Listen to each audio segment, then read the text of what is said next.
Bonjour et bienvenue dans l'émission Ils font l'actu. Nous allons découvrir aujourd'hui l'Advance, l'un des leaders mondiaux de l'éclairage général. Jean-Marc Vogel, bonjour. Bonjour Virginie. Vous êtes le Managing Director Europe. Alors première question toute simple, vous allez nous expliquer un peu en quoi consiste votre activité et surtout quelle est l'histoire de la création de l'entreprise. Merci de m'accueillir. Avec plaisir de vous répondre. Alors l'Advance, c'est d'abord une aventure formidable d'hommes et de femmes qui en 2016 ont pris le pari de poursuivre l'aventure.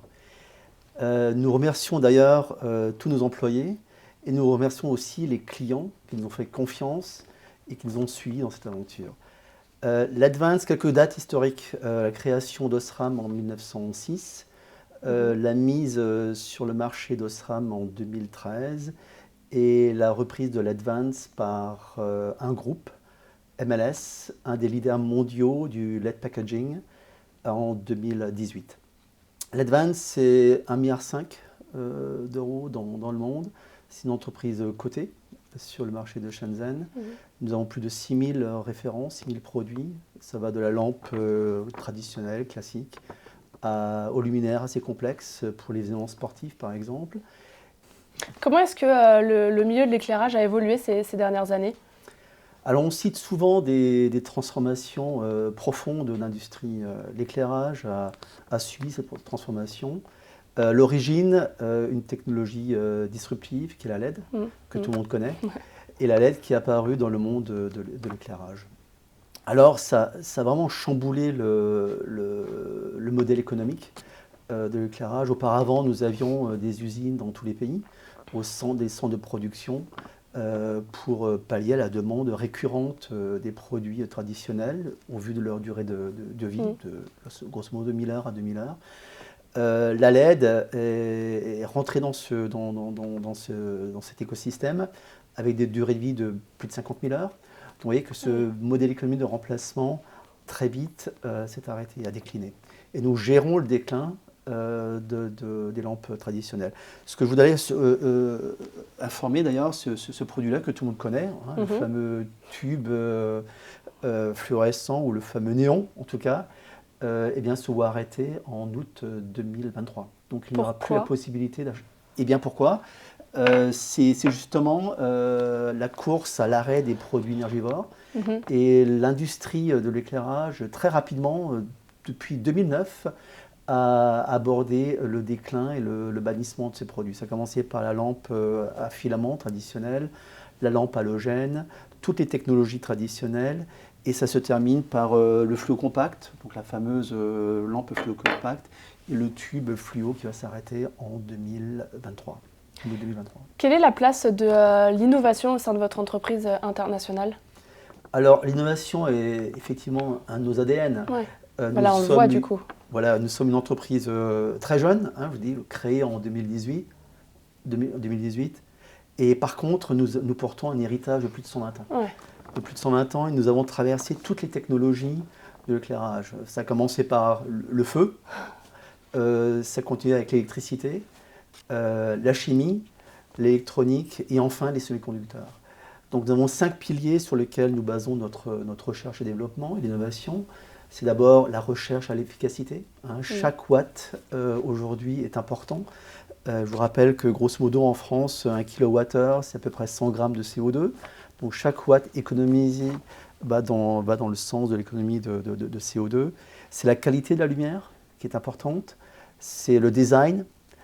Qu'est-ce que vous entendez par la qualité de la lumière ? Ça veut dire quoi ? La qualité de la lumière, effectivement, donc, la lumière est définie par certaines grandeurs, certaines métriques. Ça peut être l'indice de rendu des couleurs, ça peut être la température de la couleur, température chaude, température froide, ça peut être l'absence d'effets stroboscopiques. Donc tout ça sont des effets sur lesquels nous travaillons avec nos centres de recherche. Aujourd'hui, qui peut faire appel à vos services ? Qui sont vos clients en général ? Alors historiquement, c'est bien sûr l'ampoule électrique qui est un produit très diffusé. Ouais. Donc très rapidement, il a fallu choisir un vecteur de distribution de ces produits-là. Donc le choix a été rationnel. Nous sommes allés vers nos distributeurs professionnels et des distributeurs grand public qui affichent nos produits dans leur catalogue. Quels sont les engagements aujourd'hui de l'Advance ? par rapport à vos clients et par rapport à tout ce que vous faites au quotidien? Alors, nous sommes conscients que nous avons un rôle pédagogique avec l'éclairage. Les jeunes générations, d'ailleurs, au travers de l'éclairage, apprennent l'économie d'énergie. C'est pas Versailles ici, par exemple. La fameuse phrase. Donc, ce n'est pas uniquement l'efficacité énergétique, parce qu'encore une fois, nous recherchons chaque watt, à économiser chaque watt. Nous faisons partie aussi de toutes les associations qui travaillent sur l'économie circulaire, sur la remplaçabilité, sur la qualité de la productivité, sur la chaîne complète de la fabrication d'une ampoule ou d'un luminaire. Comment l'éclairage joue un rôle primordial dans la transition énergétique? La transition énergétique se fera au travers de la rénovation de l'éclairage. Le syndicat d'éclairage souligne les efforts faits par les collectivités au travers du Fonds vert sur la rénovation des lieux publics et sur la rénovation de l'éclairage public. Il faut savoir aussi que la rénovation est un acte assez simple. Ça va du changement d'ampoule jusqu'à la rénovation complète d'un centre logistique. Donc c'est une action qui peut être très rapide. En tout cas, le bénéfice est immédiat. La facture d'électricité se ressent immédiatement sur la consommation et c'est un vecteur important de réduction des gaz à effet de serre. Comment l'Advance va évoluer les prochaines années? Quels sont vos objectifs à atteindre? Alors toujours un objectif important, toujours la chasse à la consommation d'énergie. Le meilleur watt est celui qu'on ne consomme pas. Donc nous travaillons encore sur l'optimisation des semi-conducteurs, comment chercher plus de flux lumineux au travers des semi-conducteurs en économisant l'énergie. C'est bien sûr la gestion intelligente de l'éclairage.